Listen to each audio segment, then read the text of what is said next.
சொல்றாங்க, ஏன் சொல்றாங்க அப்படின்னு சொல்லி நம்ம தியானிக்க போகிறோம். அதன் மூலயமாக சில ஆவிக்குரிய காரியங்களை பார்த்து அதில் உள்ள ஆசீர்வாதங்களை நாம் பெற்றுக்கொள்ள போகிறோம். இப்ப இந்த 4வது அதிகாரத்துல 8வது வசனத்திலிருந்து 41வது வசனம் வரைக்கும் ஒரு பெண்ணை குறித்து அதை நம்ம பார்ப்போம். நம்ம அதிக முறை இந்த பிரசங்கம் கேட்டிருக்கிறோம், வேதத்தை வாசித்திருக்கிறோம். இந்த ஒரு பெண்ணை குறித்ததான காரியங்களை இன்றைக்கு நாம் சிந்தித்து இந்த வருடத்துல நாம பெற்றுக்கொள்ள போகிற ஆசீர்வாதங்களை என்ன செய்ய போகிறோம், தியானிக்க போகிறோம். 8வது வசனத்தை வாசிங்க. பின்பு ஒரு நாள் எலிசா சூனேமுக்கு போயிருக்கும் போது அங்கே இருந்த கணவருடைய ஒரு ஸ்திரீ அவனை போஜனம் பண்ண வருந்தி கேட்டுக்கொண்டாள். அப்படியே அவன் பயணப்பட்டு வருகிற போதெல்லாம் போஜனம் பண்ணும்படி அங்கே வந்து தங்குவான். சரி, இங்கே நம்ம தியானிக்க போகிற பெண் யார் என்றால் சூனேமியாள். சொல்லுங்க, சூனேமியாள். சூனேம் என்பது ஒரு பட்டணம். அந்த பட்டணத்துல இருக்கிற பெண்ணா இருக்கிறதுனால அவங்களை எப்படி சொல்றாங்க, சூனேமியாள். அப்ப சூனேமியாள் என்பது அந்த பெண்ணுக்குரிய பெயரிடப்படாத ஒரு பெண் தான். சரி, அவங்களை குறித்து ஒரு இன்ட்ரோடக்ஷன் பார்க்கிறோம் அப்படின்னா அந்த வசனத்தையே பாருங்களா. பின்பு ஒரு நாள் எலிசா சூனேமுக்கு போயிருக்கும் போது அங்கே இருந்த கனம் பொருந்திய ஒரு ஸ்திரீ. வேதத்துல கனம் பொருந்திய அப்படின்ற வார்த்தை யாருக்கு பயன்படுத்தப்பட்டது என்றால் வசதியான அல்லது முதிர்ந்த வயதை உடையவர்களை கனம் பொருந்திய அப்படின்னு சொல்றாங்க. அப்போ இந்த சூனேமியால் எப்படிப்பட்டவரா இருந்திருக்கிறார்னா வசதியான ஒரு பெண். எப்படிப்பட்டவங்க, ஒரு வசதியான வயதுல கொஞ்சம் மூத்த ஒரு பெண்ணா இருக்கிறாங்க. இவங்க செய்கிற காரியம் என்ன, எலிசா ஊழியம் செஞ்சுட்டு வரும்போதெல்லாம் அவங்க எங்க வந்து தங்குறாங்க, அவங்க வீட்டுல, இந்த சூனேமியானுடைய வீட்டுல வந்து தங்குவதற்கு இவங்க இடம் கொடுக்கறாங்க, உபசரிக்கிறாங்க, சாப்பாடு கொடுக்கறாங்க. இதுதான் இந்த சூனேமியா செய்த ஒரு காரியம். வேதத்துல ஒரு வார்த்தை இருக்கிறதுனா அந்த வார்த்தை கனம் பொருந்துகிறது. உண்மைதானே? இப்ப பவுல் அப்படின்னு ஒரு வார்த்தை வருதுன்னா பவுல் ஏதோ ஒண்ணு பண்ணியிருக்கிறாரு, அதனாலதான் வேதத்துல அவருடைய பெயருக்கு இடம். யோபு அப்படின்னு ஒரு வார்த்தை இருக்குன்னா யோபு என்னமோ செஞ்சிருக்கிறாரு கர்த்தருக்காக, அதனால அந்த வார்த்தை வேதத்துல. ஏன்னா பெயர்கள் மறைக்கப்பட்ட அடையாளமே தெரியாதவர்கள்லாம் இருக்காங்க வேதத்துல இல்லையா. பல பெண்களுடைய பெயர்லாம் எப்படி பட்டிருக்கு, மறைக்கப்பட்டிருக்கு, தெரியும் நமக்கு. ஆனால் இந்த சூனேமியாலை மாத்திரம் வேதத்துல ஒரு பகுதியாக வைப்பதற்கு சூனேமியால் ஏதோ செஞ்சிருக்கிறாங்க. அதனாலதான் அவங்களை என்ன செஞ்சிருக்கிறாங்க, இந்த வேதாகமம் வெளியிட்டு காட்டுகிறது. இப்போ இந்த இடத்துல பார்க்கிறோம், அவர் முதல் காரியம் பெயரிடப்படாத ஒரு பெண். யாரு? சூனேமியா. கனம் பொருந்தின ஒரு ஸ்திரீ இல்லையா. மூணாவது இவங்க உபசரிக்கிறதுல ஒரு சிறந்த பெண். ஏன்னா அதுல இருக்கு, அவனை போஜனம் பண்ண வருந்தி கேட்டுக்கொண்டார். அப்ப எலிசா வரும்போதெல்லாம் இவங்க என்ன செய்யறாங்க, சாப்பாடு. அது மாத்திரமல்ல, அதன் மூலமாக இவங்க வாழ்க்கையில ஒரு 3 ஆசீர்வாதங்களை பெற்றுக்கொள்ளுகிற ஒரு பெண்ணா இருக்கிறாங்க. அதெல்லாம் பின்னாடி நம்ம பார்க்க போகிறோம். இப்ப முதல் காரியம் நம்ம வாசித்த முதல் வசனம் என்ன, என் ஜனத்தின் நடுவே நான் சுகமாய் இருக்கிறேன். யாரு சொல்றா? இப்ப சூனேமியா சொல்றாங்க. ஆனா அது பொய். ஆனா அது அவங்க சந்தோஷமா அத சொல்லல. என் ஜனத்தின் நடுவே நான் சுகமாய் இருக்கிறேன் என்று சூனேமியா சொல்வது ஒரு. ஆனா இந்த வருஷம் அதை நம்ம மெய்யா மாத்துறோம். நம்ம வாழ்க்கையில இந்த வருஷம் எல்லாரும் நடுவில் நம்ம எப்படி இருக்க போறோம், சுகமாய் சந்தோஷமாய் குடியிருக்க போகிறோம். என்ன அலையில வர மாட்டேங்குது. சரி, இப்போ நம்ம பார்க்க போகிற காரியங்கள் என்ன அப்படின்னா, அந்த சூனேமியா சுகமாய் குடியிருக்க அப்படி என்ன செஞ்சாங்க, நான் இந்த வருஷம் சுகமாய் குடியிருக்கணும், சுகமாய் வாழணும்னா நான் என்ன செய்யணும், இதை ஆவிக்குரிய கண்ணோட்டத்துல ஒப்பிட்டு பார்த்து கற்றுக்கொள்ள ஆசைப்படுகிறோம். சரியா? இப்போ ஒரே ஒரு வசனத்தை வாசிங்க. 2 ராஜாக்கள் 4வது அதிகாரம் 10வது வசனம். நாம் மெத்தையில் ஒரு சிறிய அறை வீட்டை கட்டி அதில் அவருக்கு ஒரு கட்டிலையும் மேஜையையும் நாற்காலியையும் குத்து விளக்கையும் வைப்போம், அவர் நம்மிடத்தில் வரும்போது அங்கே தங்கலாம் என்றால். சரி, இந்த ஒரு வசனம் தான் ரொம்ப ரொம்ப ரொம்ப முக்கியமான ஒரு வசனம். ஏன் அப்படின்னா, எலிசா ஊழியம் செஞ்சுட்டு வராரு. அவரை பரிசுத்தவானாய் இந்த சூனேமியால் பார்த்ததுனால அவர் வரும்போதெல்லாம் நம்ம வீட்டுல தங்கணும். அதற்கு எலிசாவுக்கு ஒரு அறையை என்ன செய்யறாங்க, ரெடி பண்றாங்க. அவங்க ரெடி பண்ணுகிற அந்த ஒரு அறையை குறித்து தான் நம்ம இன்னைக்கு தியானிக்க போகிறோம். அதுல என்னென்ன பொருட்கள் இருந்ததோ அந்த பொருட்கள் மூலயமாக சில ஆசீர்வாதங்களை நம்ம பார்க்க போகிறோம்.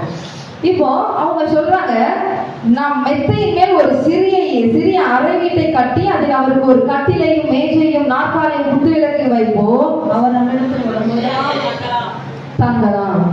எலிசாவுடைய இந்த சூனேம் பட்டணம் இருக்கு பாருங்களேன், இது எங்க இருக்கு அப்படின்னா கர்மேலுக்கும் சமாரியாவுக்கும் போகிற வழியில இருக்கு. எங்க இருக்கு? கர்மேலுக்கும் சமாரியாவுக்கும் போகிற வழி. இந்த எலிசாவுடைய ஊழிய பாதை எப்படிப்பட்டது என்றால், இந்த கர்மேல்ல இருந்து சமாரியா இப்படியே போறதுதான் யாருடைய வேலை?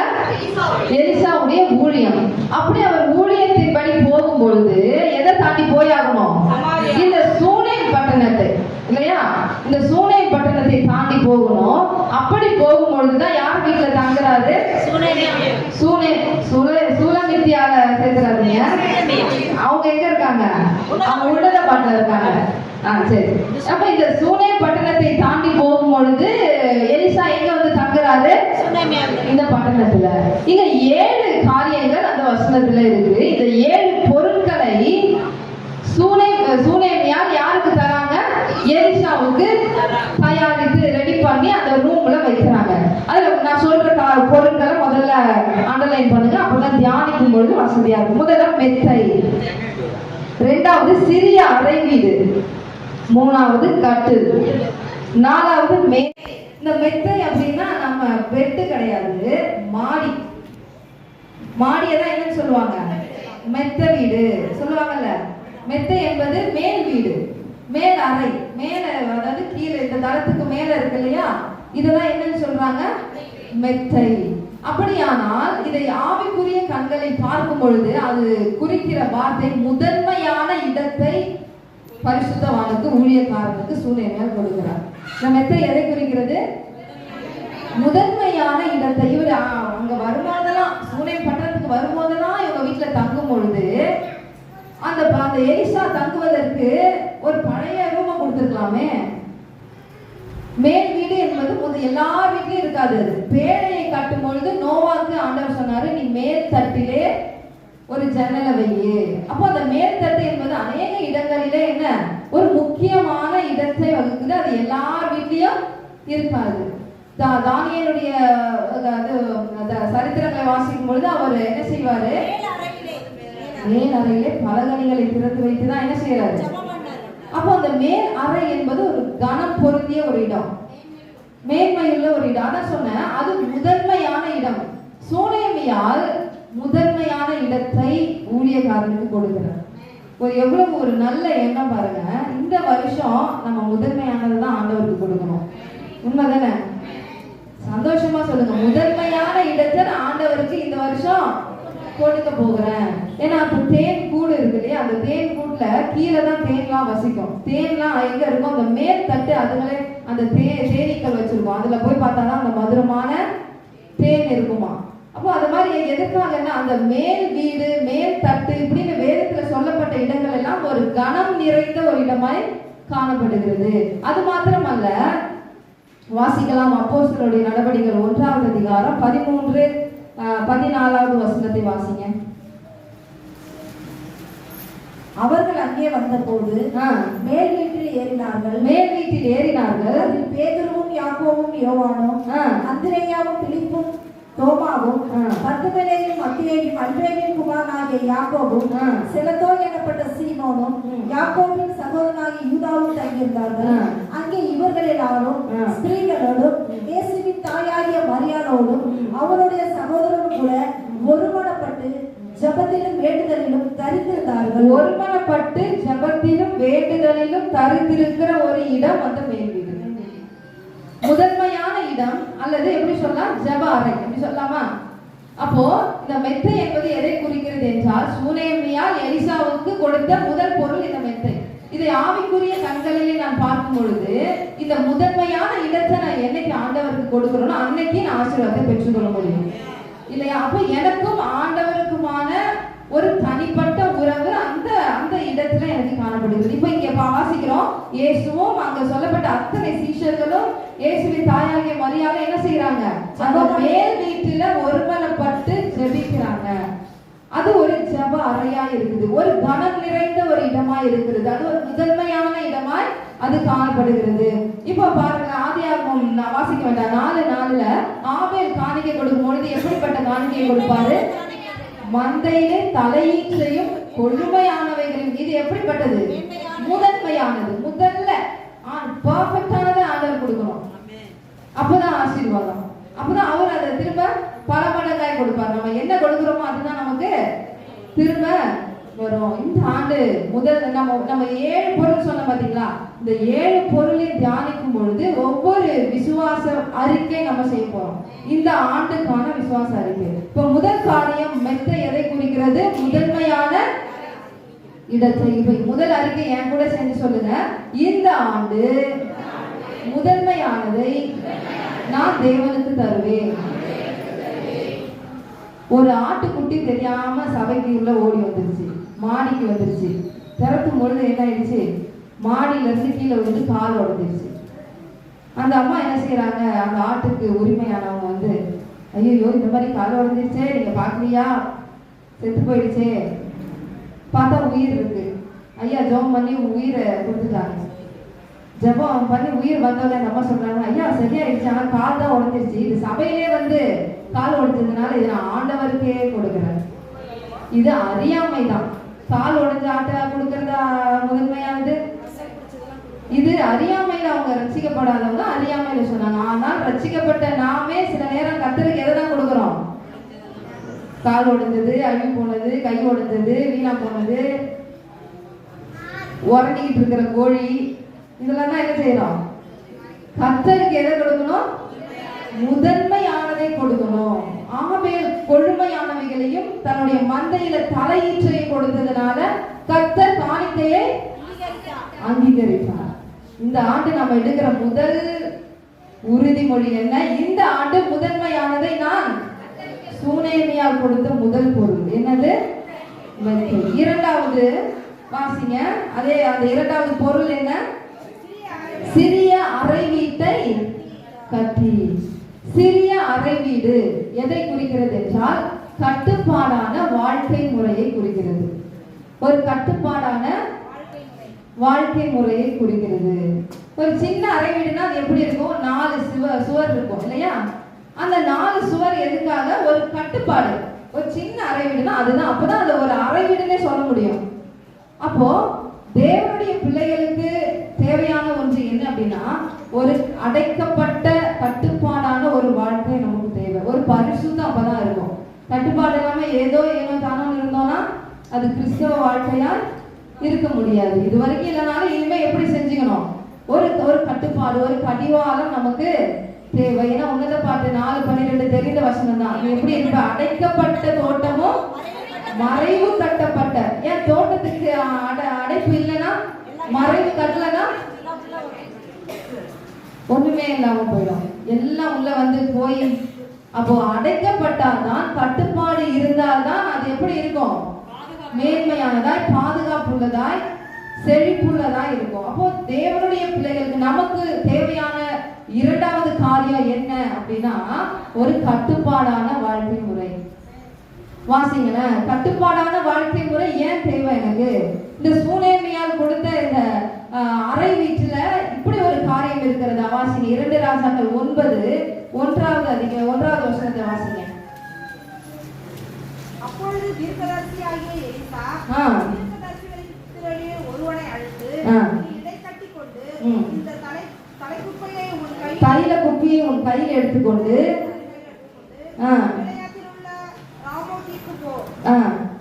இந்த 5வது வசனத்தை வாசிங்க. அதுல 5. அவன் பிரவேசித்த போது சேனாதிபதி அங்கே உட்கார்ந்திருந்தார்கள். அப்போது அவன் சேனாதிபதி, உமக்கு சொல்ல வேண்டிய ஒரு வார்த்தை உண்டு என்றான். அதற்கு யெகூ, எங்கள் எல்லாருக்குள்ளும் யாருக்கு என்று கேட்டதற்கு அவன் சேனாதிபதியாக உமக்கு தான் என்றார். அவன் எழுந்து அறை வீட்டுக்குள் பிரவேசித்தான். அவன் அந்த தைலத்தை அவன் தலையிலே பார்த்து அவனை நோக்கி, இஸ்ரவேலின் தேவனாகிய கர்த்தர் சொல்லுகிறது என்னவென்றால், உன்னை கர்த்தருடைய ஜனமாகிய இஸ்ரவேலின் மேல் ராஜாவாக அபிஷேகம் பண்ணினேன். புரிஞ்சுதா? கண்டிப்பா புரிஞ்சிருக்காது. என்ன கவனிங்க, இந்த சம்பவம் என்ன அப்படின்னா, யெகூ அப்படிங்கிற ஒரு மனுஷனை ஆண்டவர் அபிஷேகம் பண்றதுக்கு ஆளை அனுப்புறாரு. இப்போ போகும்பொழுது யெகூ என்ன செய்யறாரு, எல்லா சேனாதிபதிகளோடு கூட உட்கார்ந்து இருக்கிறாரு. அப்போ இங்க அபிஷேகம் பண்ண தைல குப்பியை எடுத்து போற மனுஷன் கிட்ட ஆண்டவர் சொல்றாரு, அவனை என்ன செய்ய, நீ யெகூவை அபிஷேகம் பண்ணு, எல்லாரும் முன்னாடியும் பண்ணாத, தனியாய். வசனம் நீங்க வீட்டுல போய் வாசிச்சு பாருங்க, 2வது வசனத்துல இருக்கும். வாசிங்க. இல்லைன்னா நீ அங்கே சேர்ந்த போது நிம்சியின் மகனான யோசபாத்தின் குமாரன் யெகூ எங்கே இருக்கிறான் என்று பார்த்து அங்கே உட்பிரவேசித்து அவனை தன் சகோதரரின் நடுவிலிருந்து எழுந்திருக்க பண்ணி அவனை உள்ளான ஒரு அழைத்துக் கொண்டு போய் அவனை தனியா ஒரு அறைக்கு, உள்ளான ஒரு அறைக்கு கூட்டிட்டு போய் அவனை என்ன செய்வான், எடுத்து அவன் தலையிலே வார்த்து போதும் அவனை அபிஷேகம் பண்ணு, தைல குப்பியை எடுத்து அவனை அபிஷேகம் பண்ணு. இப்போ இந்த மனுஷன் என்ன செய்யறாரு, தைல குப்பியை எடுத்துட்டு போறாரு, யெகூவை பார்க்கிறாரு. எல்லா சேனாதிபதிகளுக்கு நடுவுல உட்கார்ந்து இருக்கிற இந்த யெகூவை, உன்கிட்ட ஒண்ணு சொல்லணும்பா, ஆண்டவர் ஒரு காரியத்தை எனக்கு சொல்லி அனுப்பியிருக்காரு. யாருக்கு? எனக்கு தான், உனக்கு தான். யெகூ, நீதான் அப்படி என்ன செய்யச்சு உள்ளவா. அந்த யெகூவை தனியாக வாசிங்க. அந்த கடைசி இப்ப நம்ம வாசித்த 6வது வசனத்தை வாசிங்க. அவன் எழுந்து அறை வீட்டுக்குள் பிரவேசித்தான். கவனிங்க, யெகூவை தனியே எழுந்து அறை வீட்டுக்குள் கூட்டிட்டு போய் கடைசி வார்த்தை என்ன செய்யறாங்க, அபிஷேகம். இப்போ நம்ம சூனேமியாளுடைய சம்பவத்துக்கு வருவோம். என்னைக்கு ஒரு சிறிய அறை வீடாகிய கட்டுப்பாடான வாழ்க்கை எனக்கு வருதோ, அன்னைக்கு எனக்கு அபிஷேகம் உள்ளது. கட்டுப்பாடான பரிசுத்தமான வாழ்க்கை நான் வாழ்ந்துட்டு இருந்தேன்னா, ஒரு தனிப்பட்ட எத்தனை பேர் இருக்கிறாங்க. யெகூவை மாத்திரம் ஆண்டவர் தனியா அறை வீட்டுக்குள்ள கொண்டு போய் தான் என்ன செய்யறாரு, அபிஷேகம் பண்றாரு. எத்தனை பேர் ஆண்டவரை தெரிஞ்சிருக்கிறாங்க, எத்தனை வருஷங்கள், எத்தனை சபைகள், எத்தனை தீர்க்கதரிசிகள், எத்தனை வரங்கள் பெற்றவர்கள். ஆனாலும் நான் கட்டுப்பாடாய், கர்த்தருக்கு பிரியமாய், கட்டளைக்கு பயந்து, நீதிமானாய், பரிசுத்தவானாய், சாட்சியுள்ளவனாய் வாழும் பொழுது அத்தனை பேர் நடுவில் இருந்து கர்த்தரனை எழுந்திருக்க பண்ணி தனியா என்ன செய்வார், ஒரு ஸ்பெஷலான அபிஷேகத்தை கொடுப்பாரு. எப்போ? சூனேமியால் கொடுத்த அந்த 2வது காரியம், சிறிய அறை வீடு, கட்டுப்பாடான ஒரு வாழ்க்கை, பரிசுத்தமான ஒரு வாழ்க்கை நான் வாழும் பொழுது அப்பதான் எனக்கு என்ன கிடைக்கும், அபிஷேகம் கிடைக்கும். அப்ப 2வது அறிக்கை செய்யலாமா? முதல் அறிக்கை, இந்த ஆண்டு முதன்மையானதை நான் தேவனுக்கு தருவேன். 2வது அறிக்கை, இந்த ஆண்டு கட்டுப்பாடான பரிசுத்த வாழ்க்கை வாழ்வேன். சொல்லுவோமா? இந்த ஆண்டு கட்டுப்பாடான ஒரு பரிசுத்த வாழ்க்கை நான் வாழ்வேன். 3வது பொருள், கட்டு. சூனேமியால் யோசிக்கிறாங்க, ஊழியக்காரர் கலைச்சு போய் வருவாரு, ஊழிய பாதையில அவர் வந்தாருன்னா படுத்து இளைப்பாற என்ன வேணும், ஒரு கட்டில் வேணும். அவங்க ஒரு நல்ல படுக்கையை என்ன செய்யறாங்க, அவங்கதான் எப்படிப்பட்டவங்க, கனம் பொருந்திய ஒரு ஸ்திரீ. அப்படியானா அவங்க யாரு, வசதியானவங்க. அதனாலதான் மெத்தையில மேல் வீடு, சிறிய அறை, கட்டில் இதெல்லாம் அவங்களால கொடுக்க முடிகிறது. அப்போ இந்த 3வது பொருளாகிய இந்த கட்டில் எதை குறிக்கிறது என்றால், சமாதானத்தையும் சுகத்தையும் குறிக்கிறது. ஏன் குறிக்குதுன்றத நான் வசனத்தின்படி உங்களுக்கு சொல்றேன். இப்போ இந்த சூனேமியால் செய்த ஒரு நல்ல காரியம் என்ன, ஊழியக்காரர் வந்தாருன்னா படுத்து இளைப்பாறுவதற்கு என்ன வேணும், ஒரு கட்டில் வேணும். இதை கொடுக்குறாங்க. இப்ப வாசிங்க, இது ஆவிக்குரிய காரியங்கள்ல நம்ம ஒப்பிட்டு பார்க்க போறோம். சங்கீதம் 6:6, என் பெருமூச்சினால் இளைத்து போனேன்,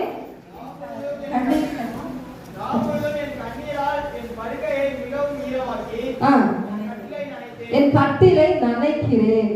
அப்படின்னா என்ன இல்ல, இருதயத்துல சமாதானம் இல்ல, அழுதுகிட்டே இருக்கிறாரு தாவீது இல்லையா. என் கட்டில என்ன செய்யறேன், ஈரமாக்கி என் கட்டிலை நனைக்கிறேன், என் படுக்கையில என் கட்டில நான் சமாதானமா தூங்கல. ஒரு வசனம் இருக்கு, நீர் என்னை சமாதானமாய், அந்த சங்கீதம் மேலதான் இருக்கு பாருங்க, சமாதானத்தோட படுத்துக்கொண்டு நித்திரை செய்வேன், கர்த்தாவே நீர் ஒருவரே என்னை சுகமாய் தங்க பண்ணுவீர். அந்த சுகம் யார்கிட்ட இல்ல இப்ப, அதனால அவர் சொல்றாரு, நான் சமாதானமா இல்லாததுனால என் கட்டிலை சூனேமியால் எலிசாவுக்கு கொடுத்த எத்தனாவது பொருள், அந்த அறையில வைத்திருந்த 3வது பொருள் இந்த கட்டில். இது எதை குறிக்கிறது? சமாதானத்தை குறிக்கிறது. அது மாத்திரமல்ல, யாத்திராகமம் 21:18 வாசிங்களேன்.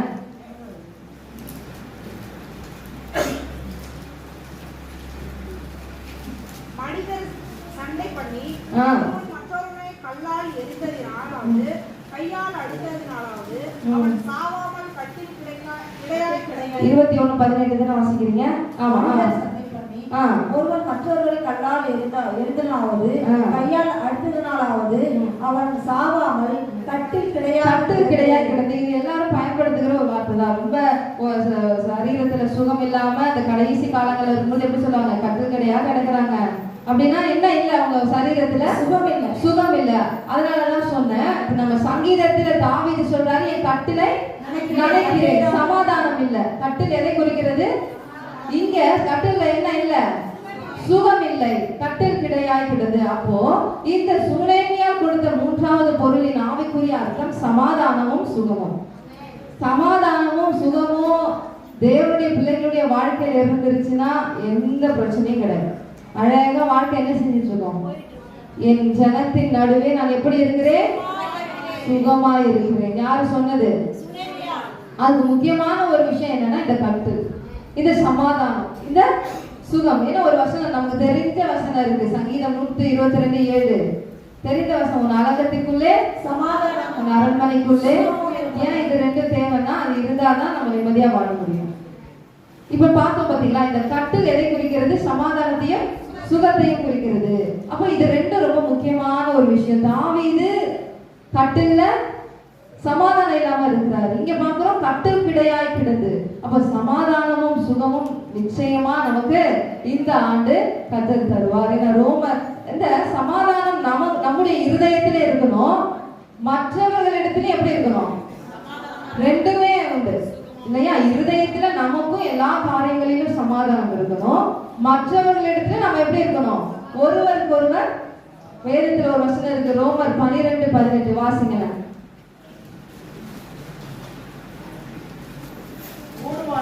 கூடுமானால் அவ்வளவுதான்.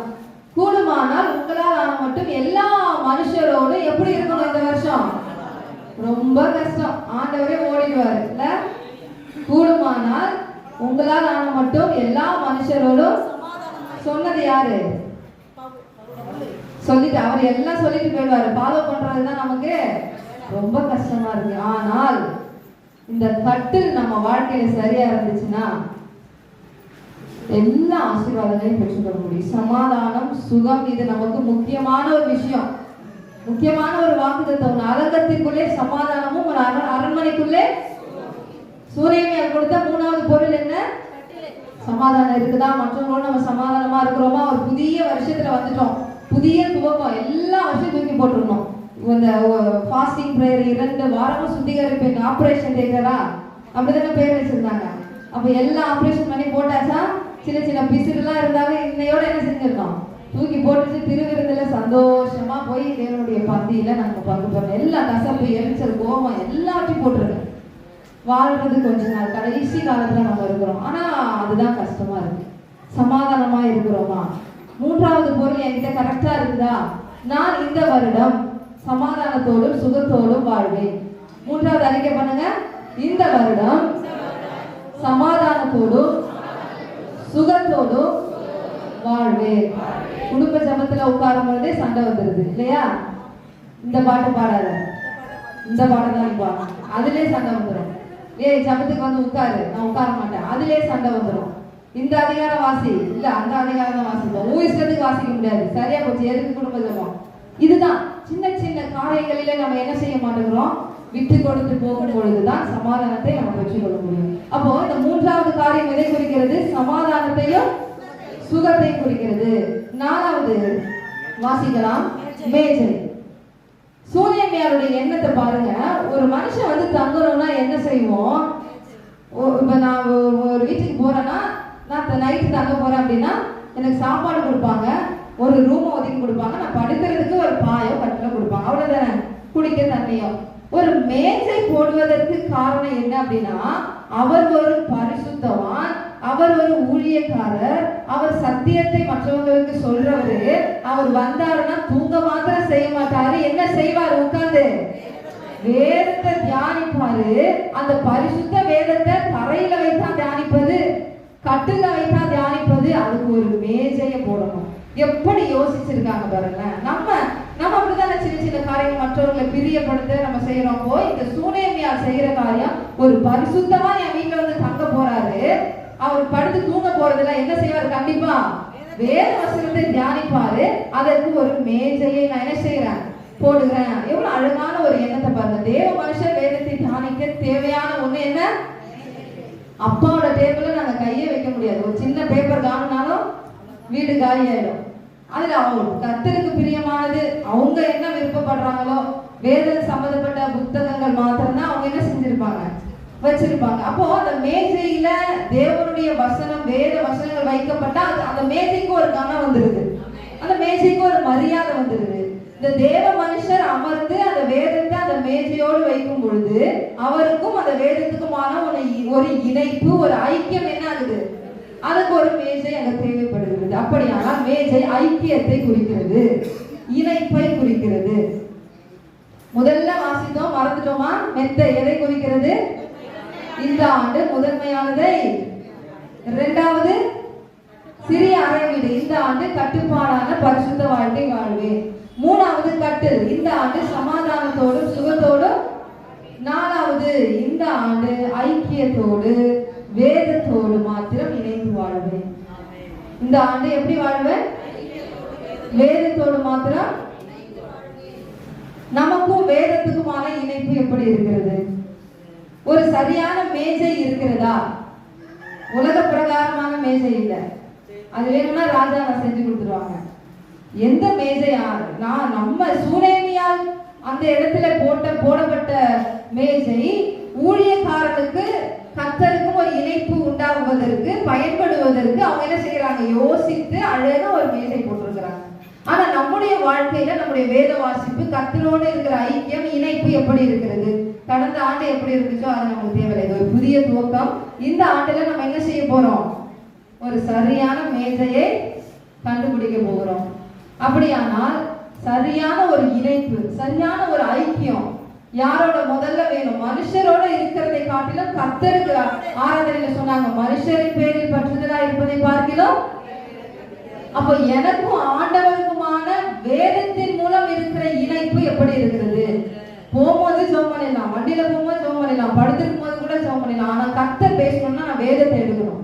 எனக்கும் வேதத்துக்குமான இணைப்பு எப்படி இருக்கு? சில பேர்ட்ட நான் போன் பேசும்போது சொல்லுவாங்க, இவ்வளவு நேரம் வேதனமா வாசிச்சுட்டு இருந்தேன், இப்பதான் இந்த அதிகாரம் படிச்சேன், இப்பதான் அதை படிச்சேன். அது கேட்கும் பொழுது எனக்கே படிக்கணும்னு என்ன செய்யும் தோணும்? நம்ம இவ்வளவு நேரம் சும்மா இருந்துட்டோமே. அப்போ அந்த மாதிரி ஆவிக்குரியவர்களோடு பழகும் பொழுது தேவனோடு இருக்கிற ஐக்கியம் இன்னும் என்ன ஆகும்? மேம்படும். இன்னும் அந்த இணைப்பு. அப்போ மேஜை சரியா இருக்கணும். சரியான மேஜை நமக்கு. அப்படியானா சரியான இணைப்பும் ஐக்கியமும் நமக்கு இருக்கணும். அறிக்கை செஞ்சிரோமா? இந்த வருடம் நான் வேதத்தோடு மாத்திரம், ஐயா பார்க்கும்போது மாத்திரம் வேதத்தை எடுத்து நானா பண்ணிருக்கேன். அப்பா வந்தா மட்டும் புக் எடுத்து படிக்கிறது. அது எல்லாரும் பண்ணுவாங்க இல்லையா? ஊழியத்துக்கு போயிட்டு வரும்போது மாத்திரம் டப்புனு அப்பதான் நல்ல பிள்ளைன்னு பேர் வாங்கலாம்ல. இப்ப படிச்சு முடிச்சுட்டு அதனால அடி வாங்க மாட்டாங்க இப்ப சொல்றேன். அதனால அது மாதிரி ஐயா வராரு, தூரத்துல வராருன்னா மாத்திரம் என்ன செஞ்சிடக்கூடாது. ஒரு ஊழியக்காரரு ஒரு வீட்டுக்கு போயிருக்காரு பிரேயர் பண்ண. கதவை தட்டுறதுக்கு காலிங் பெல் அடிக்க போகும்போது உள்ள சண்டை நடக்குது. யாருக்கும் தெரிஞ்சிருச்சு. வேற அக்காக்கு, புருஷனுக்கு மனைவிக்கும். எப்படி? ஏய் பண்ணி, இவங்க நானா பண்ணி, நீதான்டா பண்ணி, ஏய் உன் அம்மா தான் நீ பண்ணி, ஏய் உன் குடும்பமே பண்ணி. என்னடா ஒரே பண்ணி பண்ணிட்ட ஊழியக்காரி. சரி பொறுத்து பார்த்துட்டு கதவை தட்டிட்டாரு. தட்டின உடனே இவங்க வந்து பாக்குறாங்க, ஐயோ ஊழியக்காரி பேசாத, சத்தம் போடாத. அவர் வந்துட்டாரு. ஐயா வாங்க உள்ள வாங்க, இப்பதான் உங்களை பத்தி பேசிட்டு இருக்கோம். இருந்தோம். சரி, அவர் எல்லாத்தையும் அவர் நானும் பண்ணியா அவர் கேட்டுருந்தாரா? இத மாதிரி எதுக்கு சொல்றேன்னா, ஊழியக்காரர் பார்த்தா மாத்திரம் என்ன வந்துருது? பரிசுத்தம், வேதத்தை எடுக்கணும், ஜெபம் பண்ணணும், முக்காடு போடணும். அங்க ஒரு அம்மா இருக்காங்க, உட்கார்ந்தா அந்நிய பாஷை, ஏச்சா அந்நிய பாஷை, நடந்த தண்ணி குடிச்சா கூட பிள்ளைங்க எல்லாம் கிண்டல் பண்ணி சிரிக்கிறாங்க. என்ன செய்யறது? எதுக்காகன்னா, மற்றவர்கள் பார்வைக்கு அல்ல, எனக்கும் தேவனுக்குமான இணைப்பு முக்கியம், எனக்கும் தேவனுக்குமான ஐக்கியம் முக்கியம். நான் கொடுப்பது மனுஷனுக்கு தெரிய வேணாம், நான் ஜெபிப்பது மனுஷனுக்கு தெரிய வேணாம், என்னுடைய பரிசுத்தம் மனுஷனுக்கு தெரியணும்னு அவசியம் இல்லை. என்னுடைய வெளியரங்கம் எப்படி இருந்தாலும் கவலை கிடையாது, இதை யாரும் பார்க்க போறது கிடையாது. எனக்கும் கர்த்தருக்குமான இணைப்பு சிரிப்பதற்காக தான் சொன்னேன். ஏன்னா நிறைய பேரு ஊழியக்காரர்களை பார்த்தா மாத்திரம் தான் நடுக்கம் வருது, சபைக்குள்ள காலை வச்சா அப்படியே வந்துருது எல்லாம். அந்த மாதிரி இல்லை. எப்பொழுதும் எனக்கும் தேவனுக்குமான இணைப்பு எப்படி இருக்கணும்? உண்மையா இருக்கணும். சரியான மேஜை என்கிட்ட இருக்கணும். சூனேமியால் போட்ட அந்த காரியம் என்கிட்ட இருக்கணும். 5வது வாசிக்கலாம். நாற்காலி. நாற்காலி எதற்கு தேவைப்படுது? உட்காருவதற்கு.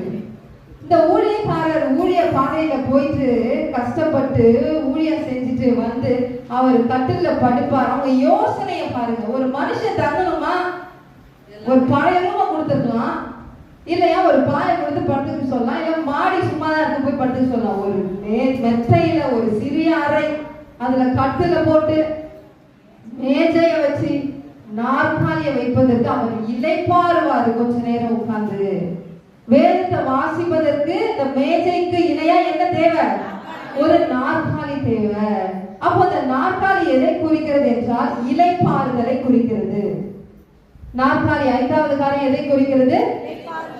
இளைப்பாறுதலை குறிக்கிறது. அமர்வதற்கு தேவைப்படுகிற ஒரு போற வர வழியிலெல்லாம் பஸ் ஸ்டாண்ட் கிட்ட இந்த சில சேர்ஸ் போட்டிருக்காங்க, ஹாஸ்பிட்டல்ல சேர் போட்டிருக்காங்க. எல்லா இடங்களிலையும் பார்க்கும்போது அவங்களுடைய நோக்கம் என்ன? வர்றவங்க என்ன செய்யணும்? உட்கார்ந்து இளைப்பாறணும், அமர்ந்து இளைப்பாறணும். அதற்காக தான் என்ன செய்யறாங்க?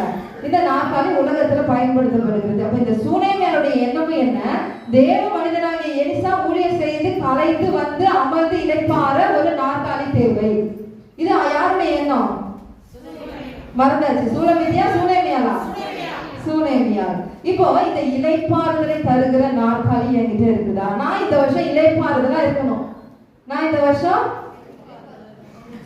4 அறிக்கை செஞ்சாச்சு, ஞாபகம் இருக்குல்ல? முதல்ல இந்த வருடம் முதன்மையானதை தரணும், இந்த வருடம் கட்டுப்பாடாய் பரிசுத்தமாய் வாழணும், இந்த வருடம் சமாதான சுகத்தோடு வாழணும், இந்த வருடம் ஐக்கியத்தோடு வாழணும். 5வது இந்த வருடம் இளைப்பாறுதலோடு வாழணும். வாசிங்களா சங்கீதம் 46:10.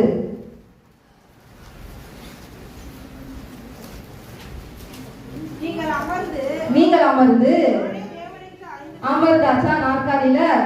சூனேமியார் போட்ட நாற்காலியில அமர்ந்து நானே தேவன் என்று அறிந்து கொள்ளுங்கள், ஜாதிகளுக்குள்ளே உயர்ந்திருப்பேன், பூமியிலே. யாத்ராகமம் 33:14 வாசிங்க. இன்னொருத்தவங்க எரேமியா 6:16 எடுங்க. எரேமியா 6:16, யாத்ராகமம் 33:14. அதற்கு அவர், என் சமூகம் உனக்கு முன்பாக செல்லும், நான் உனக்கு இளைப்பாறுதல் தருவேன். எரேமியா 6:16 ஒரு ஆத்துமாவுக்கு இளைப்பாறுதல் தருவேன். மத்தேயு 11:28 தெரிஞ்ச வசனம். வருத்தப்பட்டு பாரம் சுமக்கிறவர்களே எல்லோரும் என்னிடத்தில் வாருங்கள், நான் உங்களுக்கு என்ன தரேன்? 2 கொரிந்தியர் 7:5 சரீரத்திற்கு இளைப்பாறுதல் தருவேன். ஆத்துமாவுக்கு, சரீரத்திற்கு, வருத்தப்பட்டு பாரம் சுமக்கிற யாவருக்கும் ஆண்டவர் என்ன தராரு? இந்த 2025வது வருஷத்துல நான் சூனேமியாலை போல பிரியமாய் இருந்தனா, முதன்மையானதை கொடுத்தனா, ஆண்டவர் எனக்கு என்ன தர போறாரு? இளைப்பாறுதலை தருவாரு. நான் அமர்ந்திருந்து அவர் தான் கர்த்தர்னு சொல்ல போறேன். அமர்ந்திருப்பது இளைப்பாறுதலோட சந்தோஷம். ஒரு சமாதானம் இல்லைன்னா, ஒரு மனசுல நிம்மதி இல்லைன்னா, ஒரு பரபரப்பா போராட்டமா இருந்தாலே என்னால நிம்மதியா என்ன செய்ய முடியாது? உட்கார முடியாது. ஆவிக்குரிய காரியங்கள், ஆவிக்குரிய கண்ணில் இந்த வசனத்தை பாருங்க. நாற்காலி, நான் அமரணும் ஆண்டவரே, நான் இளைப்பாறணும். இந்த வருஷம் நான் ஓடக்கூடாது, ரொம்ப கஷ்டப்படக்கூடாது, வேதனைப்படக்கூடாது, போராட்டம், அங்கலாய்ப்பு இதெல்லாம் என் வாழ்க்கையில இருக்கக்கூடாது. நான் அமர்ந்திருந்து நீங்க தான் ஆண்டவரே சொல்லணும். முதல்ல அதனை வாசித்தோம். சங்கீதம் 46:10 நீங்கள் அமர்ந்திருந்து ஆண்டவர் உயர்த்த போறாரு. ஆண்டவர் எனக்கு எல்லா நன்மையும் கொடுக்க போறாரு. அதை நான் அமர்ந்திருந்து யுத்தம் இல்லாம சத்தம் இல்லாம நான் அதை பார்க்கணும். நான் இளைப்பாறுதலோடு அந்த நன்மையை நான் பெற்றுக்கொள்ளணும். அப்ப இந்த 5வது காரியம் என்ன? இளைப்பாறுதலை குறிக்கும். 5வது பொருள் என்ன? நாற்காலி. முதல் பொருள் என்ன? 2வது பொருள் என்ன? 3வது பொருள், 4வது மேஜை, 5வது அறிக்கை செஞ்சிரும். இந்த வருடம் சத்தம் அவ்வளவுதான். இந்த வருடம் நான் இளைப்பாறுதலோடு இருப்பேன். 6வது குத்து விளக்கு. குத்து விளக்கு வெளிச்சத்தை குறிக்கிற ஒரு வார்த்தை. தெரிஞ்ச ஒரு விஷயம் தான் இல்லையா? இருளை நீக்கிடும். இருளின் அந்தகாரங்கள் எல்லா விஷயம் நீக்கி எதை கொடுக்குது? ஒரு பெரிய இருட்டு அறையில ஒரு சின்ன மெழுகுவர்த்தி வச்சாலும் அந்த ரூம் என்ன ஆயிடுது? வெளிச்சத்தை கொடுத்துருது. அப்ப அந்த குத்து விளக்கு எதை குறிக்கிறது என்றால் வெளிச்சத்தை குறிக்கும். இருளை நீக்கி ஒளியை தரும். சூனேமியா கொடுத்த அறையில கட்டில் இருக்கு, மேஜை இருக்கு, நாற்காலி இருக்கு, எல்லாம் இருக்கு. அவர் வேதத்தை வாசிக்கணும். அவர் அங்க என்ன வேணும்? ஒரு குத்து விளக்கு வேணும். மேல் வீடா இருக்கும் பொழுது நல்லாவே என்ன வரும்? அங்க வெளிச்சம்.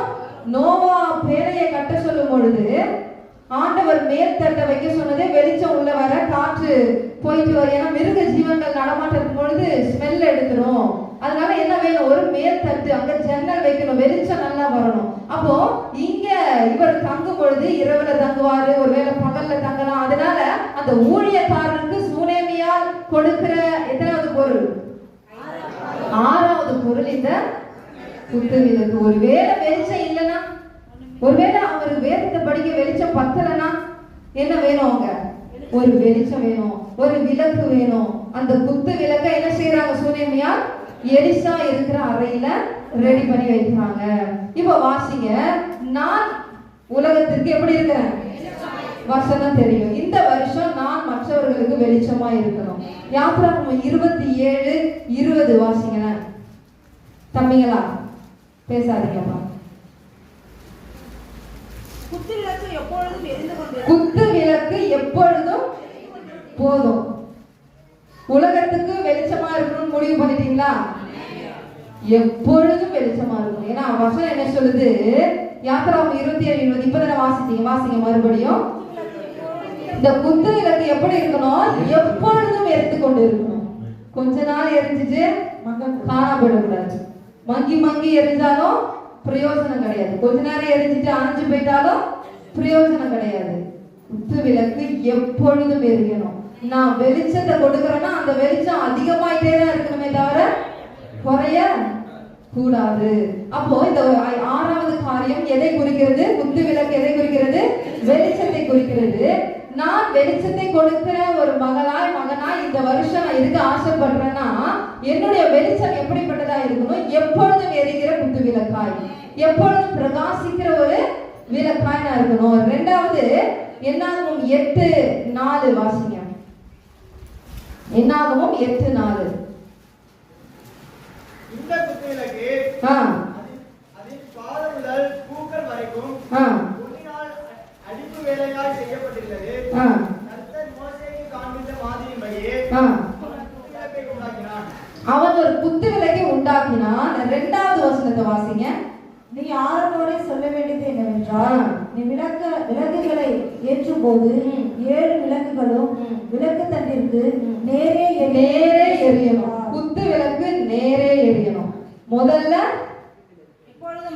என்னுடைய வெளிச்சம் எப்படி இருக்கணும்? என்னுடைய குத்து விளக்கு எப்பொழுது எரியணும். 2வது நேரே எரியணும். கோணையாலாம் எரிஞ்சா விளக்கே கிடையாது இல்லையா? குத்து விளக்குல திரி சரியில்லைன்னு அர்த்தம். இந்த வருஷம் நான் உலகத்திற்கு மற்றவர்களுக்கு வெளிச்சமா இருக்கணும். முதல்ல என் வெளிச்சம் எப்பொழுதும் எரிந்து கொண்டு இருக்கிறதா இருக்கணும். முதல்ல நான் என்னுடைய விளக்கு எப்பொழுதும் எரிகிற ஒரு விளக்கா இருக்கணும். 2வது நேரே சரியா நேரே எரிகிற ஒரு விளக்கா. கோணையா போச்சுன்னா என்ன ஆகும்? நேரான பாதையில போகணும். அண்ணன் கூட கொடுக்குறாங்க, சட்டி கொடுக்குறாங்க, பாய் கொடுக்குறாங்க, பிரியாணி கொடுக்குறாங்கன்னு கோணையா விளக்கு எரிச்சிட்டு போச்சுன்னா சீக்கிரம் அணைஞ்சிடும். என்னுடைய விளக்கு எப்படி எரியணும்? நேரா எரிகிற விளக்காய் இந்த 2025ல நான் மற்றவர்களுக்கு பிரயோஜனப்படணும். அறிக்கை செய்வோமா? இந்த வருடம் நான் மற்றவர்களுக்கு வெளிச்சமாய் இருப்பேன். எத்தனை காரியம் பார்த்திருக்கிறோம்? 7வது காரியத்துக்கு வந்துருவோம். 4வது அதிகாரம் 2 ராஜாக்கள் 4:21. அப்பொழுது அவன் போய் அதை தேவனுடைய மனுஷன் கட்டிலின் மேல் வைத்து நான் வைக்கப்பட்ட அறையின் கதவை பூட்டிக் கொண்டு போய் தன் புருஷனிடத்தில் ஆள் அனுப்பி நான் சீக்கிரமாய் தேவனுடைய மனுஷன் இருக்கும் இடம் மட்டும் போய் வரும்படிக்கு 32:33 வாசிங்க. எலிசா வீட்டிற்குள் வந்தபோது இதோ அந்த பிள்ளை அவன் கட்டிலின் மேல் செத்து கிடந்தான். உள்ளே போய் தங்கள் இருவருக்கும் பின்னாக அவன் கதவை பூட்டி. 7வது இந்த சூனேமியால் செய்யற காரியம், ஒரு அந்த எலிசா பரிசுத்தவான் ஊழியக்காரர் வந்து தங்குவதற்கு ஒரு மெத்த, அதுல அறை வீடு, அதுல கட்டில், அதுல மேஜை, அதுல நாற்காலி, குத்து விளக்கு, கதவு பூட்டி. அப்ப அது வந்து அந்த வசனத்துல சொல்லப்படல. ஆனால் அவருடைய அறையை குறித்து நான் இந்த வசனத்துல சொல்லப்பட்டிருக்கு. அவர் கதவை பூட்டி. அப்ப அங்க என்ன இருந்திருக்கு? அறையில ஒரு கதவு ரொம்ப முக்கியம் இல்லையா? அந்த கதவை பூட்டி. இது எதை குறிக்கிறது என்றால் உலக தொடர்பை துண்டித்தல். ஏன்னா வாசிங்கல மத்தேயு 6:6 வாசிங்க. தெரிஞ்ச வசனம் தான். நீயோ ஜெபம் பண்ணும்போது உன் அறை வீட்டுக்குள் பிரவேசித்து கதவை பூட்டி. போதும். நீ ஜெபம் பண்ணும்போது உன் அறை வீட்டுக்குள்ள போய் உன் கதவை பூட்டு. அப்படின்னா கதவை பூட்டிட்டு ஜெபம் பண்ணாதான் ஆண்டவர் கேட்பாரா? அப்படிதான் இருக்குமா? இல்ல. எந்த தொல்லையும் இல்லாம, எந்த டிஸ்டர்பும் இல்லாம, உலக தொடர்பை துண்டித்து நானும் ஆண்டவர் மாத்திரம் உறவாடுகிற ஒரு நேரமாய் மாற்றுவதற்கு ஒரு கதவு தேவை. அப்படியானால் இந்த 7வது பொருள் என்ன? கதவு எதை குறிக்கிறது என்றால் உலக தொடர்பை துண்டித்தல். உலக தொடர்பை, அதிக நேரம் ஜெபம் பண்ணுவதை மற்றவர்கள் பார்ப்பதே ஒரு பெருமையா அநேகருக்கு மாறிடுச்சு இல்லையா? அது ஒரு நய வசனிப்பு, பகட்டு, அதுல ஒரு பெருமை. கதவு தேவை எதற்குன்னா நானும் ஆண்டவர் மாத்திரம் உறவாடணும். மற்றவங்க பார்த்தா அது தேவையில்லை. நான் உள்ள இங்க ஆண்டவரை பார்க்கும்போது ஆண்டவர் எனக்கு வெளியரங்கமாய் தான் என்ன செய்வாரு? பலனை கொடுக்கிறாரு. அதற்காக தான் அந்த மத்தேயு 6:6 சொல்லப்பட்டிருக்கு. நம்ம வாசித்தோம். நீ உள்ள போய் அறை வீட்டுக்குள்ள போய் என்ன செஞ்சிரு? கதவை பூட்டி. அப்படியானால் இந்த சூனேமியால் கொடுத்த அந்த 7வது பொருளாகிய இந்த கதவு எதை குறிக்கிறது என்றால் உலக தொடர்பை நம்ம என்ன செய்யணும் இந்த வருஷம்? அப்படின்னா டோட்டலா எல்லாத்தையும் தேவையற்ற உலக தொடர்பு, தேவையில்லாத, கர்த்தருக்கு பிரியமில்லாத உலக தொடர்பை நான் என்ன செஞ்சிடணும்? எது என்ன ஆண்டவரை விட்டு பிரிக்குதோ அது எனக்கு ஒரு கை, 2 கையிலையும் பாவத்தோட நான் போறதுக்கு ஒரு கையை போட்டுட்டு ஒரு கையோட பரலோகம் போனா ஆண்டவர் என்ன செஞ்சிருப்பாரு? அப்படிதானே வேதம் சொல்லுது. ஒரு கண்ணு இருந்தா போதும், என்ன செஞ்சிடலாம்? இன்னொரு கண்ணுல பாவம் இருந்தா போக முடியாது. அப்போ ஒரு கதவு எனக்கு தேவை. ஒரு தனிமையான ஒரு உறவு எனக்கு ஆண்டவரோடு திறந்து இருந்துச்சுன்னா என்ன ஆகும்? உலகம் உள்ள வரும். யாராவது ஒருவர் உள்ள வந்து எனக்கும் ஆண்டவருக்குமான அன்பை பிரிப்பாங்க. அப்போ ஒரு தனிப்பட்ட, அதான் சொன்ன 2வது ஒரு கட்டுப்பாடு நமக்கு தேவை இல்லையா? அந்த கட்டுப்பாடு வேணும்னா சில உலக தொடர்பை, தேவையற்ற தொடர்பை நான் என்ன செய்யணும்? துண்டித்தால்தான் கட்டுப்பாடா என்னால வாழ முடியும். எல்லாம் வந்து நெருக்கும் பொழுது என்னால என்ன செய்ய முடியாது? கட்டுப்பாடாய் கர்த்தருக்கென்று வாழ முடியாது. அப்ப 7வது இந்த கதவு எதை குறிக்கிறது என்றால் உலக தொடர்பை துண்டித்தல். இப்போ இந்த 7வது அறிக்கை செஞ்சிருவோம். இந்த வருடம் நான் தேவையற்ற உலக தொடர்பை துண்டிப்பேன். 7 காரியங்கள் பார்த்திருக்கிறோம். மெத்தை, முதன்மையான இடம். முதல்ல நம்ம வாசித்தோம், இந்த வருடம் முதன்மையானது ஆண்டவருக்கு தருவேன். 2வது இந்த வருடம் கட்டுப்பாடாய் பரிசுத்தமான வாழ்க்கை வாழ்வேன். 3வது சமாதானத்தோடு வாழ்வேன். 4வது வேதத்தோடு மாத்திரம் இணைந்திருப்பேன். 5வது இளைப்பாறுதலோடு இருப்பேன். 6வது மற்றவர்களுக்கு வெளிச்சமா இருப்பேன். 7வது நான் தேவையற்ற காரியங்களை, தேவையற்ற உலக காரியங்களை வெறுத்து துண்டிப்பேன். இப்படி இந்த சூனேமியால் 7 பொருளை கொடுத்தாங்க. பாத்தீங்களா? முடிச்சிடறேன். 7 பொருளை கொடுக்கும் பொழுது இது சாதாரண ஒரு பொருள் தான், நமக்கு மெத்த மேஜை எல்லாம் நம்ம வீட்டுல இருக்கிறது. ஆனா இதை ஆவிக்குரிய கண்களில் பார்க்கும்போது இதனுடைய அர்த்தங்கள் வேறு, இதனுடைய பயன்கள் வேறு. இதெல்லாம் இந்த சுனேமியால் எலிசாவுக்கு கொடுத்ததன் மூலம் அவங்க வாழ்க்கையில ஒரு 3 அற்புதங்கள் பெறாங்க. அதை நம்ம தியானிக்க வேண்டாம், நான் சொல்லிடுறேன், நீங்க வாசி தெரியும். பிள்ளை இல்லாது இருந்தது, அவங்களுக்கு என்ன கொடுத்தார் ஆண்டவர்? பிள்ளை செல்வத்தை கொடுத்தார். 2வது பிறந்த அந்த பிள்ளை செத்து போச்சு, மறுபடியும் உயிரோட ஆண்டவர் என்ன செய்யறாரு? எலிசா மூலமாகவே கொடுக்கிறார். 3வது பஞ்சம் ஏற்படுது, அதுல இழந்ததை பஞ்சத்துல அங்க இருக்கு பானையில தோஷம் நீங்கிச்சு அப்படின்னு வசனம் இருக்கும். அப்போ அந்த தோஷங்கள் நீங்கி போகுது, இழந்ததெல்லாம் ஆண்டவர் திரும்ப கொடுக்கிறாரு. இந்த 3 குறையில்லாம இருக்கிறாங்க. யாரு? சூனேமியார். எப்போ? இந்த 7 காரியங்களையும் பரிசுத்தவானாகிய எலிசாவுக்கு முன்பாக படைக்கும் பொழுது, முதன்மையானதை கொடுக்கும் பொழுது, உபசரிக்கும் பொழுது, கர்த்தரை மாத்திரம் நம்பும் பொழுது 3 ஆசீர்வாதங்களை யார் பெற்றுக்கொள்கிறார்? இப்போ ஒரு முக்கியமான ஒரு பாயிண்ட் நம்ம பார்த்து நம்ம முடிக்க போறோம். இந்த ஆசீர்வாதங்களை நானும் பெறணும். ஏன்னா அறிக்கை செஞ்சுட்டோமா? எத்தனை அறிக்கை? 7 அறிக்கை. இதை நான் என் வாழ்க்கையில பெறணும்னா நான் சூனேமியாலை மாதிரி மாறணும். சூனேமியால் இப்படிப்பட்டதான ஒரு சின்ன விஷயம் தானே செஞ்சாங்க, இதை நான் கூட செஞ்சிருவேனே. அப்படி அவங்களுக்குள்ள இருந்த நற்குணங்கள் என்ன, இதை பெற்றுக்கொள்வதற்கு அவங்க கிட்ட இருந்ததான ஒரு சில குணங்களை நம்ம பார்த்து நாம முடிக்க போகிறோம். முக்கியமான இந்த 3 வசனத்தை நல்லா கவனிங்க. 13வது வசனத்தின் கடைசி, இதை முதல்ல வாசிங்க. 13 வாசிங்க. அதற்கு அவள், ஜனத்தின் நடுவே நான் சுகமா குடியிருக்கிறேன். இல்ல முதல்ல வாசிங்கக்கா.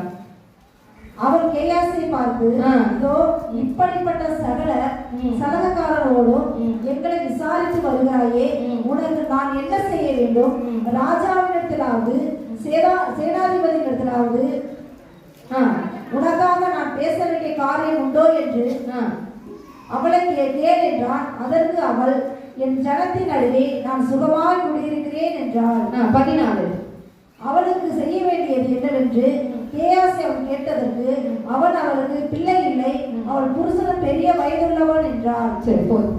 இங்க என்ன நடக்குது அப்படின்னா, இப்ப சூனேமியால் கொடுத்தது போனது, எலிசா தங்கினது எல்லாம் பார்த்தாச்சு, அறிக்கை செஞ்சாச்சு. இப்போ இந்த ஆசீர்வாதங்களை நான் பெற்றுக்கொள்ளணும். 7 விதமான விசுவாச அறிக்கை செய்திருக்கிறேன். இந்த ஆசீர்வாதத்தை நான் சுதந்திரத்துக் கொள்ளணும்னா இந்த சூனேமியாலுக்குள்ள ஏதோ ஒரு நற்குணங்கள் இருந்திருக்கு. அந்த குணம் என்கிட்ட வந்தா நான் பெற்றுக்கொள்ள முடியும். அதுல முதல் குணம் என்ன அப்படின்னா, இந்த 13, 14வது வசனம் நம்ம வாசித்தோம் பாருங்க. இதுல சொல்லப்பட்டது என்னன்னா, இந்த எலிசா இப்படி என்ன கவனிக்கிறாரு. யாரு? சூனேமியால் வரும்போதெல்லாம் இதெல்லாம் செஞ்சு என்ன உபசரிக்கிறாங்க, போஜனம் கொடுக்குறாங்களே, இவங்களை கூப்பிட்டு ஏதாச்சும் அவ குறை இருக்குதா, ஏதாச்சும் தேவை இருக்குதான்னு கேட்போம் அப்படின்னு சொல்லி யாரை கூப்பிடுறாங்க? இந்த சூனேமியாலை எலிசா கூப்பிடுறாரு. அவங்க வராங்க. அதான் 13வது வருஷம், நான் உனக்காக ராஜா கிட்டையாவது சேனாதிபதியாவது ஏதாவது பேசணுமா, உனக்கு ஏதாவது தேவையா, அதை என்கிட்ட என்ன சொல்லு கேளு.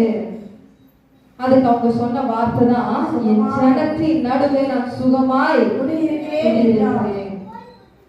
சரி, ஓகே, நீ போமா. இப்போ எலிசா என்ன செய்யறாரு? அவருடைய வேலைக்காரர் இருக்காருலையா கூட, கேயாஸ், அவரை கூப்பிட்டு இப்படி நல்லா இருக்குன்னு சொல்லிட்டு போறாங்களே, அவங்க ஏதாவது தேவை இருக்கா, உனக்கு ஏதாவது தெரியுமா, நீ சொல்லு. அவங்களுக்கு என்ன இல்ல? பிள்ளை இல்லை. நியாயமா பார்த்தா அந்த சூனேமியாவை கூப்பிட்டு எலிசா கேட்கும்போது என்ன சொல்லியிருக்கணும்? இவ்வளவு நாள் எதையும் எதிர்பார்க்காம அவர் வரும்போது நான் போஜனம் கொடுக்குறேன், மேல் வீட்டை கொடுத்துருக்கிறேன், கட்டில் மேஜை எல்லாம் போட்டு உபசரிச்சேனே, இன்னைக்குதான் இந்த மனுஷன் எனக்கு என்ன வேணும்னு கேட்கிறாரு, இதுதான் சாக்குனேன்னு சொல்லணும். அவர் ஒரு தீர்க்கதரிசி, ஒரு பரிசுத்தவான், அவர்கிட்ட கேட்டா நிச்சயம் நடக்கும்னு யாருக்கு தெரியும்? இந்த சூனேமியாருக்கு தெரியும். இவர் சொல்லிருக்கலாம், ஐயா எனக்கு என்ன இல்ல, குழந்தை இல்ல, எனக்காக என்ன செய்யுங்க, நீங்க ஆண்டவர்கிட்ட பரிந்து பேசுங்க, என் வாழ்க்கையில ஒரு அற்புதம் செய்யுங்க. அவங்க சொன்ன ஒரு வார்த்தையை பாருங்க, என் ஜனத்தின் நடுவே, இதுதான் நம்ம முதல்ல வாசிப்பேன், ஜனத்தின் நடுவே நான் எப்படி இருக்கிறேன். அப்படியானால் இருப்பதுல திருப்தியாய் வாழ்ந்தவர் சூனேமியா. உலக ஆசை வேண்டாம். உலகத்துல தானே மத்தவங்க பேசுறாங்க, உலகத்துல தானே என்ன பரியாசம் பண்றாங்க, உலகத்துல தானே அது இல்லை இது இல்லை, எனக்கு அதை பத்தி கவலை இல்லை. நான் தேவனோடு இருக்கிறேன், நான் தேவனுக்கு பிரியமாய் வாழ்கிறேன், நான் கர்த்தருக்கு பயந்து அவர் பார்வைக்கு செம்மையானதை செய்கிறேன். அதனால கூப்பிட்டு கேட்கும் பொழுது அவர் வாயிலிருந்து வந்த வார்த்தை குறையவே சொல்லல, கஷ்டத்தையே சொல்லல. நான் அந்த கூட என்ன சொல்லியிருப்பேன், அது இல்ல இது இல்ல இவ்வளவு நாள் செஞ்சிருக்கிறேனே பிரதிபலன் வேணுமாச்சு ஏதாச்சும் சொல்லி அவர்கிட்ட இருந்து வாங்கியிருப்பேன். ஆனா அவங்க சொன்னது, என் ஜனத்தின் நடுவே நான் சுகமா இருக்கிறேன், எனக்கு ஒண்ணுமே வேணாம். இருப்பதில் திருப்தியாய் வாழ்கிற ஒரு எண்ணம் சூனேமியாலை போல இந்த வருஷம் நமக்கு வேணும். இது வேணும் அது வேணும் அது இல்ல. 10,000 ரூபாய்க்கு புடவை வாங்கினாலும் 10 ரூபா கட்டப்பை கொடுக்கலன்னா சீமாட்டிக்காரன் செத்தான் இல்லையா? உண்மைதானே? நிறைய நானே அப்படி மாறிட்டேன். அம்மாவை தான் நான் திட்டுவேன், கடைக்கு போனா கட்டப்பை எதுக்கு கட்டப்பைக்காக நிக்கிறீங்க வாங்க. இப்ப நானே ஒரு 2 கட்டப்பை கொடுங்கன்னு கேட்டுட்டு இருக்கேன். அந்த மாதிரி ஆயிடுச்சு. ஏன்னா காலங்கள் இப்பதான் தெரிஞ்ச அம்மாக்களுடைய எண்ணங்கள் சரிதான் அப்படின்னு. ஏன்னா இருப்பதுல திருப்திய இல்ல. முதல்ல சூனேமியாளுக்குள்ள இருந்த எண்ணம் என்ன? இருப்பதுல திருப்தி. ஊழியக்காரர் கேட்கிறாரு, சான்ஸ் கிடைச்சிருக்கு, வாய்ப்பு இருக்கு, சொன்னா என்ன வேணா கொடுப்பாரு. ராஜாட்ட கூட உனக்காக பேசுறமா சொல்லுமா. இருப்பதுல என் ஜனத்தின் நடுவே நான் எப்படி இருக்கிறேன்? சுகமா இருக்கிறேன். இந்த வருஷம் இப்படி ஒரு குணம் என்கிட்ட வேணும். என்ன இருக்குதோ இந்த வருஷம் ஆண்டவர் என்ன அனுமதிக்கிறாரோ அதுதான். கடந்த வருஷம் இப்படி போயிட்டு இந்த வருஷம் இப்படி போவோம். நாம சரியா இருந்தா எல்லா வருஷமும் நல்லா தான் இருக்கும். நான் என்னுடைய குணங்கள், என்னுடைய பரிசுத்தம், என்னுடைய ஆவிக்குரிய வாழ்க்கை, என்னுடைய கையின் கிரியைகள் எல்லாம், என் வாய் எல்லாம் சரியா இருந்தா இந்த வருஷம் எப்படிதான் இருக்கும்? எல்லா வருஷமும் நல்லா தான் இருக்கும். முதல் காரியம் நமக்கு திருப்தி இருக்கணும் இந்த வருஷத்துல. இரண்டாவது சூனேமியாளுக்குள்ள இருந்த இரண்டாவது குணம் 21வது வசனம் வாசிங்க. அப்பொழுது அவர் ஏறி போய் இப்ப அந்த பிள்ளை ஆண்டவர் கொடுத்த, அதுக்கப்புறம் அவரு அந்த சூனேமியாளுக்கு ஆண்டவர் பிள்ளையை கொடுக்கிறாரு. கொஞ்ச நாட்களுக்கு பிறகு பிள்ளை என்ன ஆகுது? செத்து போனான். இப்ப 21வது வசனத்துல அப்பொழுது அவர் ஏறி போய் தேவனுடைய மனுஷன் கட்டிலின் மேல் வைத்து அவன் வைக்கப்பட்ட அறையின் கதவை பூட்டி கொண்டு போய் புருஷனிடத்தில் ஆள் அனுப்பி, நான் சீக்கிரமாய் தேவனுடைய மனுஷன் இருக்க மட்டும் போய் வரும்படிக்கு வேலைக்காரன் ஒருவனையும் ஒரு கழுதையும் எனக்கு அனுப்ப வேண்டும் என்று சொல்ல. சரி, இப்ப கவனிங்க. புள்ள செத்து போயிடுச்சு. என்ன செய்வாங்க? முதல்ல புருஷன்கிட்ட போய், ஐயா நம்ம கேட்டோமா, அந்த மனுஷன் தானே என்ன வேணும்னு கேட்டு எனக்கு என்ன கொடுத்தாரு? பிள்ளைய கொடுத்தாரு. இது மாதிரி நம்ம புள்ள என்ன ஆயிடுச்சு? செத்து போயிடுச்சு. போய் யார்கிட்ட சொல்லிருக்கணும்? புருஷன்கிட்ட சொல்லல. ஆனா ஆள் அனுப்புறாங்க. எதுக்கு?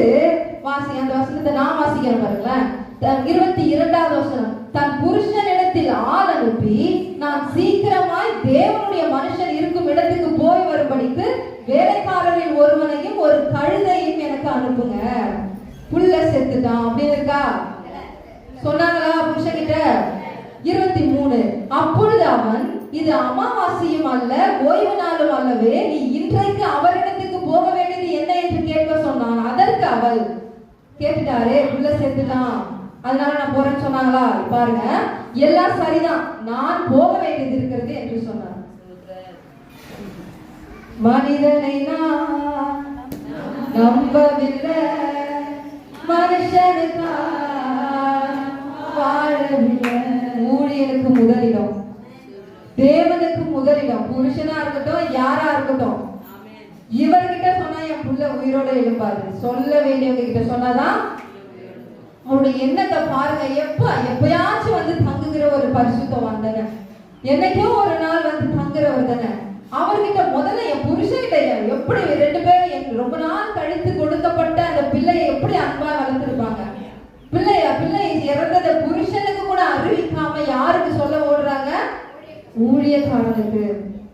யோவான் எழுதின சுவிசேஷம் 2வது அதிகாரம் 7வது வசனத்தை வாசிங்க. தெரிஞ்ச ஒரு சம்பவம் தான். இயேசு வேலைக்காரரை நோக்கி, ஜாடிகளிலே தண்ணீர் நிரப்புங்கள் என்றார். அவர்கள் அவைகளை நிறைய நிரப்பினார்கள். சரி, இந்த சம்பவம் தெரியும். ஆண்டவர் வந்து அற்புதம் செய்த காரியங்கள் நமக்கு தெரியும். இந்த கானா ஊர்ல இங்க என்ன நடக்குது? தாய் கிட்ட போய் கேக்குறாங்க. அவரு உங்களுக்கு என்ன சொல்றாரோ அதபடி. இப்ப 7வது வசனத்துல இயேசு வேலைக்காரரை நோக்கி, ஜாடிகளில் தண்ணீர் நிரப்புங்கள் என்றார். அவர்கள் அவைகளை நிறைய நிரப்பினார்கள். இங்க அற்புதம் நடந்ததா? நடந்தது. அற்புதம் நடக்க காரணம் யாரு? இயேசுவா? இயேசுவின் தாயா? ஜாடியா? வேலைக்காரனா? யாரு? கரெக்டா சொல்லுங்க. தண்ணீரை நிரப்புன்னு வேலைக்காரன் சொல்றாரு. என்னையா இதாரு சும்மா இருக்கிற ஜாடியில போய் தண்ணி ஊற்ற சொல்றாரு, இவர் செய்வாரோ மாட்டாரோன்னு என்ன செஞ்சிருக்கணும்? சும்மா கடமைக்கு ஒரு டம்ளர் தண்ணி இல்ல ஒரு பாதி ஜாடி சொல்லிட்டாரு நடத்துவாருன்னு போய் அந்த வருஷம் பாருங்க, நிறைய நிரப்பினார்கள். அப்படிதான் இருக்கு. இயேசு வேலைக்காரர் நோக்கி ஜாடிகளிலே தண்ணீர் நிரப்புகள் என்றார். அவர்கள் அவைகளை நிறைய நிரப்பினார்கள். வேலைக்காரனுடைய விசுவாசத்தினாலதான் அற்புதம் நடந்துச்சு. மற்ற அற்புதங்களை ஆண்டவர் தொட்டு சுகம் கொடுத்தாரு, வார்த்தையினால சுகம் கொடுத்தாரு. 5 அப்பம் 2 மீன்ல ஜெபம் பண்ணி இங்க எதுவுமே பண்ணல, ஒரு வார்த்தை சொன்னாரு, கீழ்படிஞ்சான், விசுவாசித்தான், சந்தேகப்படாம செஞ்சான், அற்புதம் நடந்துச்சு. மனுஷனை நம்பல சூனேமியா. ஆண்டவர் இருக்கிறாரு, நான் தேவனை பார்க்கிறேன், அவருடைய ஊழியக்காரன் சொல்லிட்டா அது நடக்கும். ஊழியக்காரன் சொன்னாரு, வேலைக்காரன் என்ன செஞ்சாரு? சரியானதை செய்தாரு, கீழ்படிந்தாரு, அற்புதம் நடந்துச்சு. என்னுடைய பிள்ளை செத்து கிடக்குறான், அவன் உயிரோட எழுப்பணும், என் வாழ்க்கையில் அற்புதம் நடக்கணும்னா நான் என் புருஷன்கிட்ட சொன்னா ஆகாது. யாருக்கிட்ட சொல்லணும்? யாருமே செய்ய மாட்டாங்க. உண்மைதான? சூனேமியால் செய்த ஒரு காரியம் புருஷன் கிட்ட அதெல்லாம் சரிதான். அப்படிதானே சொல்லியிருக்காங்க வசனம். 2 ராஜாக்கள் 4 வாசித்தோமே, வாசிங்க அதை. நான் போக வேண்டியது இருக்கிறது. நீங்க சொல்றதெல்லாம் சரிதான், நான் அந்த தேவனுடைய மனுஷங்கிட்ட போக வேண்டியது இருக்கிறது. எதற்காக? இந்த 2வது காரியம் என்ன? முதலாவது தேவனுக்கு முதலிடம் கொடுக்கணும், ஊழியக்காரருக்கு முதலிடம் கொடுக்கணும். முதல் நற்குணம் என்ன? சூனேமியாருடைய நற்குணம் நற்குணம், அது ஆசீர்வாதங்கள். இருந்ததுல திருப்தியா, என் ஜனத்தின் நடுவே நான் சுகமா இருக்கிறேன். 2வது நல்ல குணம் என்ன? சூனேமியாளுக்குள்ள இருந்தது, தேவனுக்கு தான் முதலிடம். புருஷனுக்கு கிடையாது, குடும்பத்துக்கு கிடையாது, யாருக்கு? என் தேவனுக்கு மாத்திரம் முதலிடம், ஊழியனுக்கு முதலிடம். ஓடி போய் ஊழியக்காரர்கிட்ட சொல்லணும்ன்றது என்ன வந்துச்சு பாத்தீங்களா? அந்த விசுவாசம், அந்த நம்பிக்கை, அதெல்லாம் உள்ளதான் சொன்னேன். வேலைக்காரர்கிட்ட விசுவாசம் இருந்ததுனாலதான் அங்க என்ன நடந்துச்சு? ஆண்டவர் சொன்னது, ஆண்டவர் தொடர ஜாடிய, ஆண்டவர் பேசல, ஆண்டவர் போய் ஜெபம் பண்ணல, தண்ணி மேல கை வச்சு இது திராட்சரசமா மாற சொல்லு. வேலைக்காரனுடைய விசுவாசத்தை பார்த்தாரு, நிறைய நிறைய நிரப்பி வச்சிருக்காங்க, அது மாறும். உன் விசுவாசம் தான் அற்புதம் செய்யும், இல்லையா? அப்போ அதே மாதிரி இந்த இடத்துல சூனேமியாவை போல மனுஷனை நம்பாம யாரை நம்பணும்? தேவனை நம்பி ஓடணும். மூணாவது நற்குணத்தை பார்த்து நான் முடிக்கிறேன்.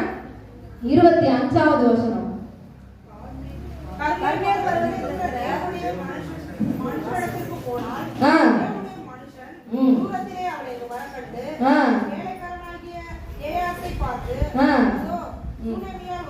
இருங்க, இப்போ என்ன நடக்குது? நம்ம சொல்லிட்டோம், புருஷன் கிட்ட என்ன பண்ணல, இவங்க புள்ள செத்தத சொல்லல, ஓடுறாங்க.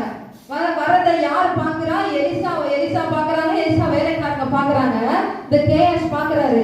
இப்ப பாருங்க, தன் வேலைக்காரனாக கேயாசை பார்த்து, அதோ சூனேமியால் வருகிறாள், நீ அவளுக்கு எதிர்கொண்டு ஓடி நீ சுகமா இருக்கிறாயா?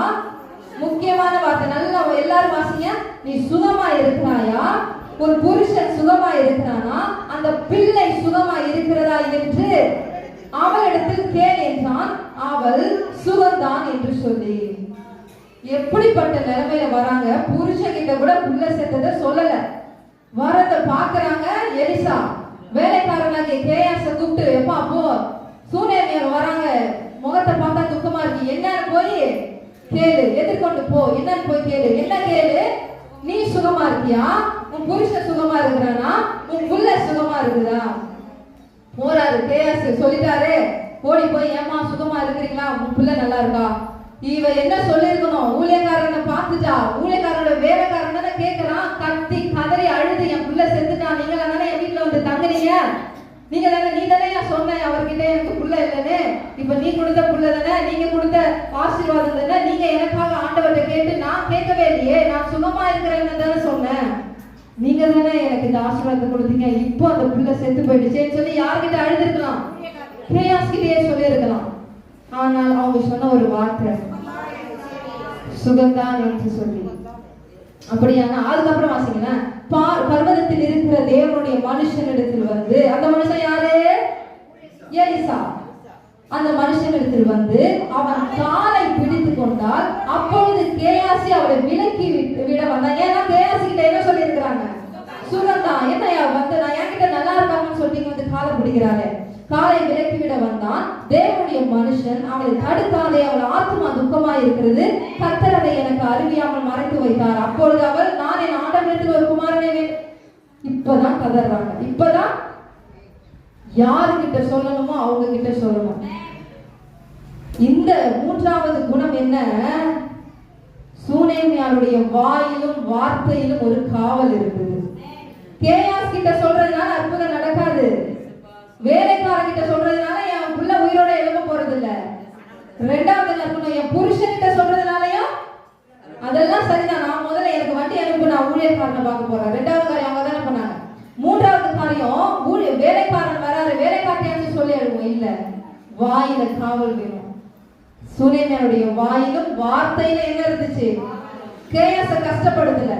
சுகந்தான் யாரும் சொன்னவர், நான் போய் அவர்கிட்ட பேசிக்கிறேன் அப்படிதானே சொன்னாங்க. நீ யார்? நீ நவரி அம்மாலன்னு சொல்லல, உங்ககிட்ட சொல்ல வேண்டிய அவசியம் இல்லைன்னு சொல்லல.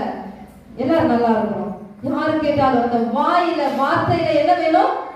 ஒரு காவல் வேணும். இப்ப மூன்றாவது நற்குணம் என்ன? என்ன சூனேமியாருக்குள்ள இருந்த நற்குணம் என்ன? வாயிலும் வார்த்தையிலும் காவல். யாருக்கிட்ட என்ன பேசுறோம், எதை பேசுறோம் என்பதை நிதானித்து என்ன செய்யணும்? இந்த வருஷம் நம்ம ஞானத்தோடு பேசணும். எல்லார்கிட்டையும் எல்லாத்தையும் சொல்லிடக்கூடாது. எதை கூறணும், எதை சொல்லணும், எதை மறைக்கணும், யார்கிட்ட பேசணும், எப்படி பேசணும். தேவ சமூகத்துல வந்தா எப்படி பேசக்கூடாதான்? துணிகரமா பேசக்கூடாது. மனம் பதறி ஒரு வார்த்தை பேசக்கூடாது. அப்போலோவை குறித்து தியானிக்கும் பொழுது அப்போலோ ஜெப ஆலயத்தில் தைரியமாய் பேசினான்னு இருக்கு. ஜெப ஆலயத்துல தைரியமாய் பேசணுமே தவிர எப்படி பேசக்கூடாது?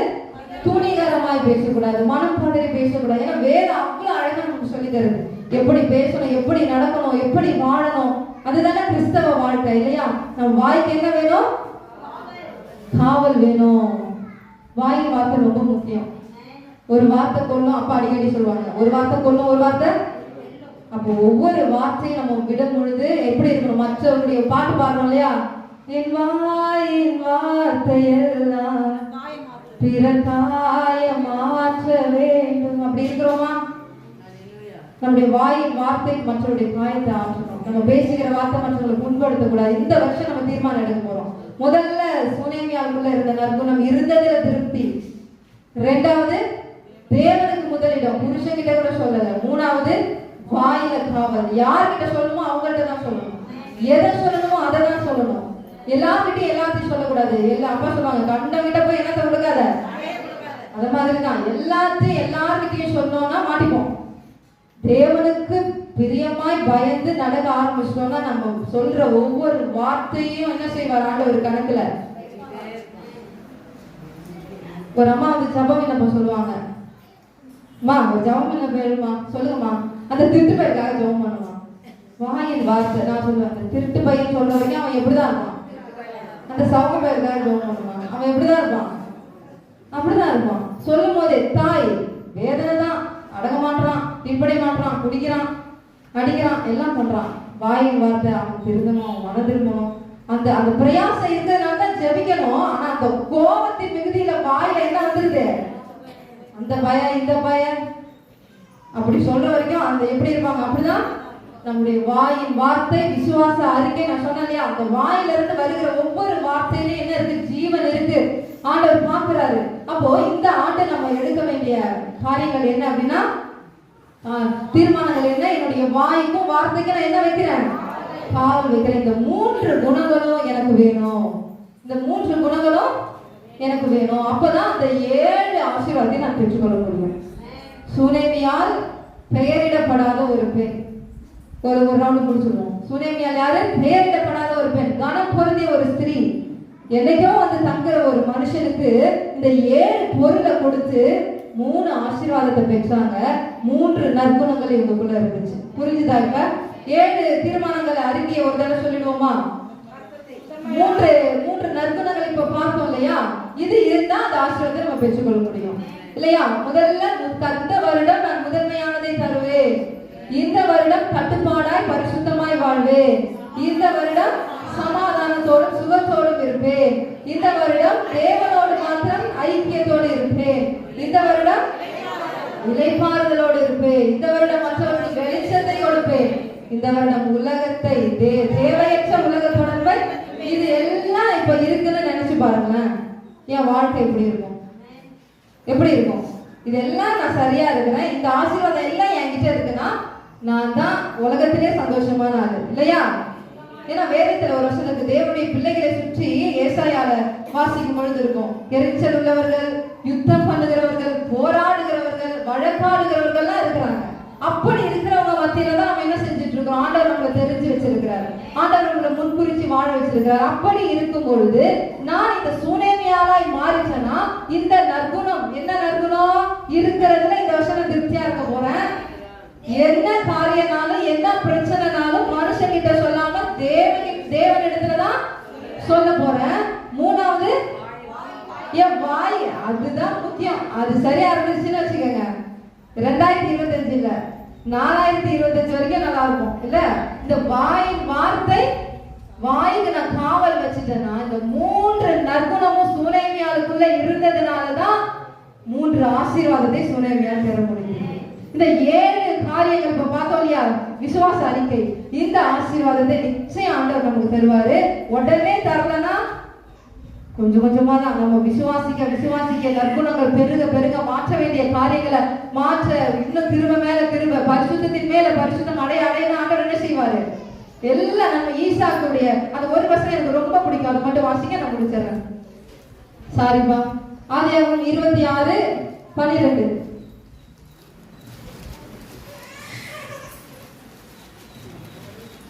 ஈசாக்கு அந்த தேசத்திலே விதை விதைத்தான்.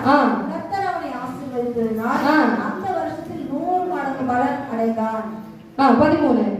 அவன் ஐஸ்வரனாகி வர வர விருத்தி அடைந்து மகா பெரியவனானான். கவனிங்க, ஈசாக்கு தேசத்துல விதை விதைக்கிறான், கர்த்தர் அவனை ஆசீர்வதிச்சிட்டாரு. எத்தனை மடங்கு ஆசீர்வாதம்? 100 மடங்கு ஆசீர்வாதத்தை கொடுத்துட்டாரு. அவன் ஐஸ்வர்யவானா ஆயிட்டான். உலக பிரகாரமான ஆசீர்வாதம் என்ன ஆயிடுச்சு? இப்ப வந்துருச்சு, ஐஸ்வரன் ஆயிட்டான். அதுக்கப்புறம் ஒரு வார்த்தை இருக்கு, அதை நல்லா ரவுண்ட் பண்ணுங்க. வர வரதான் விருத்தி அடையணும். எடுத்த உடனே ஆண்டவருக்கு அவனை மகா பெரியவனாய் மாற்ற முடியும். விருத்தியை கொடுக்க, திருப்தியை கொடுக்க, 100 மடங்கு ஆசீர்வாதத்தை கொடுத்த ஆண்டவருக்கு மகா பெரியவனாய் உயர்த்த முடியாதா? ஐஸ்வர்யவானாய் மாற்றினவருக்கு விருத்தி அடைந்து மகா பெரியவனாய் மாற்றி உயர்த்தி வைக்க முடியாதா? நாம பிரயாசப்படணும். என்கிட்ட சூனேமியாலை போல நற்குணங்கள் வளரணும், பரிசுத்தம் வளரணும், முதன்மையானதை கொடுக்கணும், சாட்சியுள்ள வாழ்க்கை வாழணும். நான் முயற்சி செய்யாமல் என் வாக்குத்தத்தத்தை, என்னுடைய தரிசனங்களை, என்னுடைய திட்டங்களை, எல்லா காரியத்தையும் நான் சுதந்திரிக்க முடியவே முடியாது. ஆண்டவர் ரெடியா இருப்பாரு. வாக்குத்தத்தம் என்னன்னு எனக்கு தெரியல, என்ன சபையுடைய வாக்குத்தத்தம், தனிப்பட்ட வாக்குத்தத்தம், எல்லாவற்றையும் ஆண்டவர் கொடுத்துட்டாரு. நான் பிரயாசப்பட்டா வர வரதான் விருத்தி அடையும். எடுத்தவனே ஆசீர்வாதம் வர வர வர வர. அந்த அழகான வார்த்தை, அவன் ஐஸ்வர்யன் ஆயிட்டான், ஆனா வர வரதான் விருத்தி அடைந்தான், வர வரதான் மகா பெரியவன் ஆனான். அதுக்கு ஈசாக்கு பிரயாசப்படணும், பிரயாசப்பட்டான் பெரியவன் ஆனான். நாம பிரயாசப்படுவோம், சூனேமியாளுக்குள்ள இருந்த நற்குணங்களை வளர்த்துப்போம், இருக்கிறதுல திருப்தியா இருப்போம், கூடுமான மட்டும் எல்லாரோட எப்படி இருப்போம்? சமாதானமா இருப்போம், சந்தோஷமா இருப்போம், முதன்மையானதை கொடுப்போம். கர்த்தர் 7 விதமான ஆசீர்வாதங்களையும், மெத்தை, மேஜை, நாற்காலி, இது மாதிரி எல்லாம் அந்த 7 காரியங்களும் என் வாழ்க்கையில இந்த வருஷம், இந்த 2025வது வருஷம் உங்க வாழ்க்கையில, என் வாழ்க்கையில கர்த்தர் நிச்சயம் தருவார். ஆமென். மனிதனை நான் மனிதனை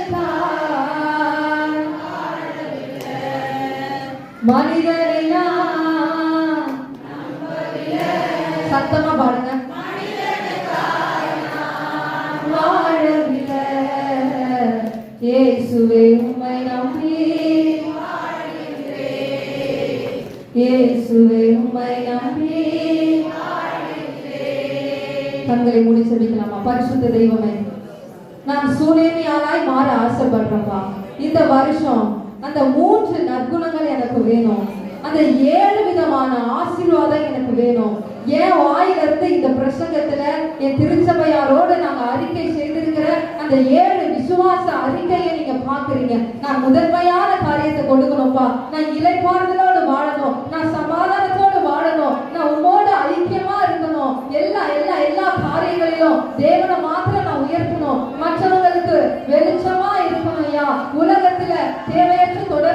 துதிக்கணும்.